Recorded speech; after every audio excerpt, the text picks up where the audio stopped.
Nakain mo. Yan. Gulay. Wow! Walang kanin? Wala. Ang social mo naman ah. Nakaano ka? Chicken. Naka-asparagus pa yan, tapos may kamatis pa na maliliit ah. Yes. Tapos yung pinaka-rice mo ano? Ah, chicken. Hindi pinaka-rice mo yung Gulay. gulayan. Broccoli. Tsaka? White flour. Cauliflower. White flour.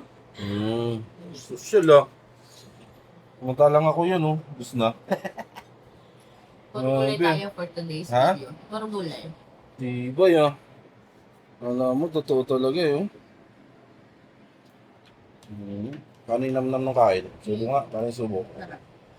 Yan, tikman mo nga yan. Ganda na. Sarap po. Yan, sa pa, asparagus. Sarap. Sarap Sarap. ng kamatis. Tawag-tawag. Sarap ng kamatis na matamis na.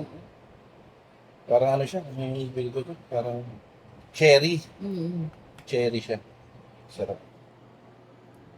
Ang sarap. Kain. Bukas ulit. Bukas ulit. Araw-araw na dapat ganyan. Paggabi. Tapos mag-recipe.